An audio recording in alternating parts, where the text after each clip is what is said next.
السلام علیکم ناظرین، میں ہوں یاسر علی جنجوا۔ سیاسی بیٹھک میں خوش آمدید۔ امید کرتا ہوں کہ آپ سب خیریت سے ہوں گے۔ ناظرین، آپ جانتے ہیں کہ الیکشن کا سنیریو چل رہا ہے، الیکشن کی گہما گہمی ہے اور ہر پارٹی جو ہے وہ بڑے بڑے جلسے کرنے میں مصروف ہے۔ اب سوال یہ پیدا ہوتا ہے کہ یہ اتنے بڑے بڑے جلسے کرنے کے لیے اس کی فنڈ ریزنگ کہاں سے ہوتی ہے، اتنا فنڈ کہاں سے جنریٹ ہوتا ہے؟ تو اس پر بات کرنے کے لیے ہمارے ساتھ موجود ہیں برابری پارٹی پاکستان کی وائس چیئرپرسن ڈاکٹر شہناز صاحبہ موجود ہیں ہمارے ساتھ۔ ہم پروگرام میں انہیں خوش آمدید کہتے ہیں۔ ویلکم ڈاکٹر صاحبہ، آپ کے وقت کا بہت بہت شکریہ۔ الیکشن ڈاکٹر صاحبہ قریب ہے اور پاکستان میں الیکشن کمیشن سے 175 پارٹیز جو ہیں وہ رجسٹرڈ ہیں۔ اب ان ساری پارٹیز یہ جو جلسے کر رہی ہیں، اس کا اتنا فنڈ کہاں سے جنریٹ ہوتا ہے، اس کا سورس کیا ہے؟ اچھا، یہ بہت ہی اہم سوال ہے، کیونکہ ابھی ہم نے دیکھا تھا جب عمران خان صاحب کو ووٹ آف نو کانفیڈنس کے ذریعے ان کو ریموو کیا گیا تھا،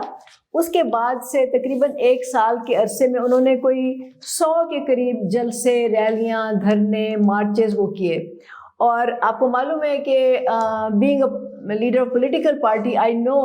کہ ہر ہمارے چھوٹے چھوٹے سے بھی جلسے ہوں تو اس پہ لاکھوں آپ کے خرچ ہو جاتے ہیں۔ تو اتنی بڑی ریلیز کرنا اور پھر اسٹیج سے جانا اور میوزک، یہ سارا کچھ انتظامات ہوتے ہیں، تو جلسوں پہ کروڑوں خرچ ہوتے ہیں اور اس کے لیے جو پہلے سے اس کی پبلسٹی ہوتی ہے اس پہ خرچ ہوتا ہے۔ تو یہ ایک بہت ہی اہم سوال ہے اور میرا خیال ہے کہ لوگوں کو پوچھنا چاہیے اپنی پارٹیوں سے۔ آپ جس پارٹی کو بھی فالو کرتے ہیں، آپ کو پوچھیں ان سے کہ آپ کے پاس یہ فنڈ کہاں سے آئے ہیں۔ جو فارمل طریقہ ہے، جو ریکارڈڈ ہے، جو الیکشن کمیشن کے پاس جس کا ریکارڈ موجود ہے، وہ تو یہ ہے کہ اس کے 4 طریقے ہیں فنڈ ریزنگ، جو فنڈ آتا ہے جہاں سے پولیٹیکل پارٹیز کو۔ اس میں جو سب سے اہم اور سب سے میرا خیال ہے زیادہ جو فنڈز ملتے ہیں وہ لوگوں کو ملتے ہیں جو وہ ٹکٹ کے لیے اپلائی کرتے ہیں۔ اور اس وقت پی ٹی آئی اور پی ایم ایل این کا تو مجھے پتہ ہے، پیپلز پارٹی کا بھی شاید ایسے ہی ہوگا کہ وہ ٹکٹ اپلیکیشن کے 2 لاکھ ہیں قومی اسمبلی کے اور 1 لاکھ جو ہے وہ صوبائی اسمبلی کا فیس آپ کہہ لیں ہے ٹکٹ کی، اور یہ نان ریفنڈیبل ہوتی ہے۔ اس کا مطلب ہے کہ اگر ایک حلقے سے 4 یا 5 امیدواروں نے کیا ہے تو ٹکٹ تو ایک کو ملے گا، لیکن پیسے ان سب نے جمع کرائے ہیں جو کہ وہ آپ سمجھیں ضبط ہو گئے۔ تو یہ ایک بہت اہم ذریعہ ہے پولیٹیکل پارٹیز کے لیے فنڈ ریزنگ کا، اور زیادہ تر ان کے فنڈ جو ہیں وہ میجورٹی یہاں سے ہی آتی ہے۔ اس کے علاوہ ان کی ممبرشپ فی ہے، پھر ڈونیشنز آتی ہیں، اور ڈونیشنز جو ہیں وہ چھوٹی بھی ہوتی ہیں، بڑی بھی ہوتی ہیں، اور اس میں ایک جو آپ سب کو پتہ ہونا چاہیے کہ اس کا جو پرابلم ہے، کیونکہ وہ ٹرانسپیرنٹ نہیں ہوتی، تو اس سے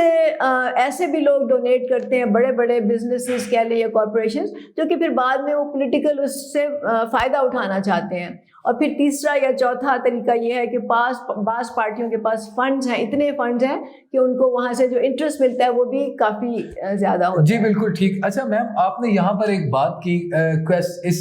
سوال کے اندر آپ نے کہا کہ لوگ پوچھیں کہ یہ فنڈ کہاں سے جنریٹ ہوتا ہے، لیکن یہ تو ہمارا آرٹیکل 17 جو ہے وہ بھی کہتا ہے کہ یہ احتساب دیں کہ جو ڈونرز ہیں، کنٹریبیوٹرز ہیں، ان کی شناخت کو ظاہر کیا جائے، بتایا جائے کہ یہ کہاں سے جنریٹ ہوا۔ تو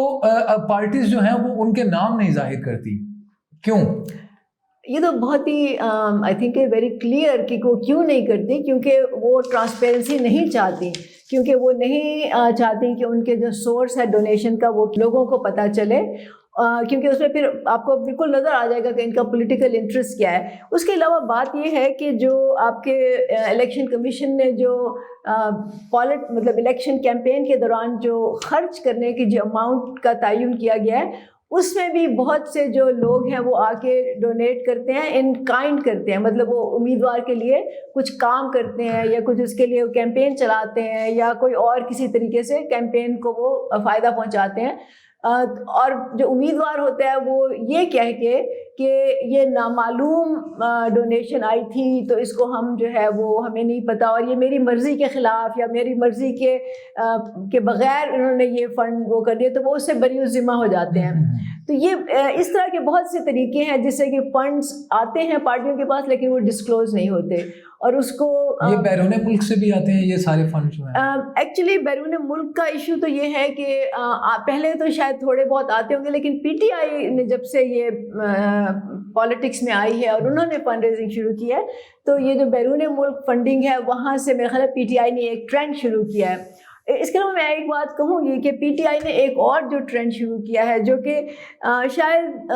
ٹھیک ہے، وہ یہ ہے کہ جو پولیٹیکل پارٹیز کو فنڈز آتے ہیں اگر تو وہ مطلب پبلک سے آئیں، براڈ بیسڈ ہو ان کا، مطلب بہت سے لوگ ہوں جو تھوڑے تھوڑے فنڈ دیں، تو اس سے یہ پتہ چلتا ہے کہ عام لوگ جو ہیں وہ اس پارٹی کو سپورٹ کرتے ہیں۔ جبکہ اگر آپ کے کسی بھی پارٹی کے پاس اس طرح کے ڈونرز ہوں جو کروڑوں میں دے رہے ہوں، تو حالانکہ وہ فنڈ تو بہت زیادہ ہو جائے گا لیکن اس سے پتہ چلے گا کہ ان کے اس کا پولیٹیکل کیمپین پہ اور اس پہ اثر پڑے گا۔ پی ٹی آئی میں جو اتنے بڑے آپ کہہ رہے ہیں کہ عام لوگ اگر باہر سے بھی سپورٹ کریں تو پتہ چلتا ہے کہ ایک عام لوگوں کی جو ہے وہ پارٹی ہے، لیکن پی ٹی آئی کو کون سے ایسے ذرائع ہیں کہ جو باہر سے اتنا سپورٹ کر رہے ہیں؟ آپ کے خیال میں کون ہے وہ؟ دیکھیں، اس پہ تو آپ کو معلوم ہے فارن فنڈنگ کیس بھی ہے جو الیکشن کمیشن کے پاس گیا تھا، اور اس پہ مطلب جو تحقیقات بھی ہوئیں، اور اس پہ انفیکٹ پی ٹی آئی پہ ایک مقدمہ بھی تھا، کیونکہ ظاہر ہے کہ جو باہر کے بیرون ملک پاکستانی ہیں وہ تو عمران خان کے کافی زیادہ ان کے وہاں پہ سپورٹر ہیں، کیونکہ عمران خان نے ایکچولی وٹ ہیپنڈ واز کہ انہوں نے جب شوکت خانم بنایا تھا بہت عرصہ پہلے، اور وہاں پہ انہوں نے ایک خیراتی کام کے طور پہ جب لوگوں سے فنڈ ریزنگ شروع کی تھی شوکت خانم کے لیے، تو ان کے کانٹیکٹس بن گئے تھے بہت بڑے بڑے لوگوں سے، امیر لوگوں سے، اور ظاہر ہے کہ ہمارے جو لوگ ہیں وہ اس قسم کی چیزوں کو سپورٹ کرتے ہیں، تو a lot of people donated for that, for charity۔ اور پھر اس کے بعد وہی جو ڈونرز تھے ان کو عمران خان نے اپنے پولیٹیکل ڈونرز میں ٹرانسلیٹ کیا، تو انہی لوگوں نے پھر فنڈ کیا۔ لیکن اس کے علاوہ ابھی آپ کو معلوم ہے کہ ایک جو آرٹیکل آیا تھا فائنینشیل ٹائمز میں، اس میں یہ بھی ایک الزام تھا کہ عمران خان نے چیریٹی کے نام پہ پیسے لیے اور پھر وہ پالیٹکس میں انہوں نے خرچ کیے، اور اس کا انہوں نے ثبوت بھی دیا تھا۔ تو یہ سارے ذرائع ہیں جس سے کہ پی ٹی آئی کو فنڈنگ ملتی رہی ہے، اور اس میں ان کے اوپر یہ بھی تھا کہ کچھ ایسے سورسز بھی تھے جو کہ انلیگل تھے، مطلب بیرون ملک، مطلب جو غیر ملکی لوگ ہیں، مطلب کوئی بھی، کیونکہ ظاہر ہے کہ کوئی غیر ملک کا بندہ یا کوئی ادارہ یا کوئی تنظیم آپ کو فنڈ کرے گی تو پھر وہ غیر ملکی ایجنڈا بھی اس میں شامل ہو جائے گا۔ اسی لیے پاکستان کے اور بہت سے ملکوں کے جو قانون ہیں اس میں غیر ملکیوں کا پولیٹیکل فنڈ دینا ممنوع ہے، اور اس پہ جھگڑا ہوا تھا۔ میم یہ بتائیں کہ ٹھیک ہے کہ پی ٹی آئی کو فنڈنگ بیرون ملک سے ہوتی ہے، باقی پارٹیز کو ہوتی ہے، لیکن آپ بھی تو برابری پارٹی پاکستان ایک تنظیم، یہ جو پارٹی ہے پولیٹیکل پارٹی یہ چلا رہی ہیں، تو برابری پارٹی کا جو فنڈنگ سورس ہے وہ کیا ہے؟ اچھا، برابری پارٹی تو عام لوگوں کی پارٹی ہے اور ابھی نئی پارٹی ہے، مطلب ہمیں بنے ہوئے 5 سال ہوئے ہیں، اس کے مقابلے میں پی ٹی آئی 25-27 سال سے اب تو ہو گئے ہیں جو اسٹیبلشڈ ہے۔ نون لیگ تو ضیاء الحق کے زمانے سے جو نواز شریف کو انہوں نے بنایا تھا وہاں سے ہے، اور پھر جو پیپلز پارٹی ہے وہ سب سے پرانی ہے، وہ تو بھٹو صاحب کے زمانے سے ہے۔ تو آپ سمجھ لیں کہ برابری پارٹی بالکل ابھی اپنی بہت ہی ابتدائی سٹیجز میں ہے۔ تو جو ہماری طرح کی پارٹیاں ہوتی ہیں، عام لوگوں کی پارٹیاں ہوتی ہیں، وہ عام لوگ ہی فنڈ کرتے ہیں، اور اس وقت بھی جو پارٹی ہے وہ اپنے ممبرس کی سپورٹ سے ہی چل رہی ہے، مطلب اس کو ہم خود چلاتے ہیں اور کچھ سپورٹرز ہیں جو وہ فنڈ دیتے ہیں اور وہ چلاتے ہیں۔ میم عام لوگ جو ہیں وہ یہاں پر بیچارے اپنا گھر کا جو چولہا ہے وہ چلانے سے مجبور ہیں، تو عام لوگ کیسے فنڈ جو ہے وہ جنریٹ کریں گے، کیسے وہ اپنا کنٹریبیوٹ کریں گے، کیا ان کی پالیسی ہوگی؟ مطلب آپ مجھے بھی سمجھائیں، اور جو برابری پارٹی کے ممبرز ہیں یا جو دیکھنے والے اور بھی لوگ ہیں جن کا یہ کویسچن ہو سکتا ہے کہ یہ فنڈ اکٹھا کیسے کیا جائے گا، اس کی پالیسی کیا ہوگی، اس پر ذرا